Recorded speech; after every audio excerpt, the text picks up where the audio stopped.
వాస్తవం ఏంది అంటే పెద్దలు కేసీఆర్ గారి నాయకత్వంలో పాలమూరు రంగారెడ్డి ఎత్తిపోతల పథకం కింద 90% పనులు పూర్తి చేసి రిజర్వాయర్ల నిర్మాణం పూర్తి చేసి మరి ఇప్పటికే భూసేకరణ గాని ఇప్పటికే చేయాల్సిన అన్ని కార్యక్రమాలు కూడా పూర్తి చేసి ఒక వడ్డిచ్చిన విస్తర్లాగా అప్పజెప్పి రేవంత్ రెడ్డి గారికి కాంగ్రెస్ ప్రభుత్వానికి అప్పజెప్పి మేము గద్దె దిగాం డిసెంబర్ 23లో.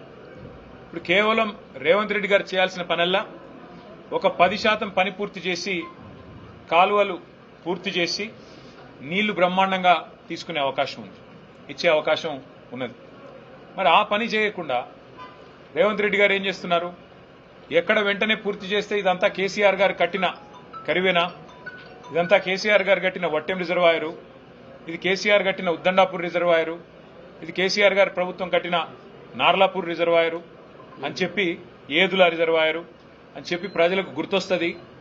రైతులు శాశ్వతంగా మళ్ళీ కేసీఆర్ గారి పేరుని మర్చిపోకుండా గుండెల్లో పెట్టుకుంటారు అనే ఒక ఆలోచనతో, ఒక దురాలోచనతో ఆయన కావాలని పాలమూరు రంగారెడ్డి ఎత్తిపోతల పథకాన్ని ఇవాళ పనులు చేయకుండా దాన్ని పడావు పెట్టిన పరిస్థితి మొత్తం ఉమ్మడి మహబూబ్ నగర్ జిల్లా రైతాంగం గమనిస్తా ఉంది.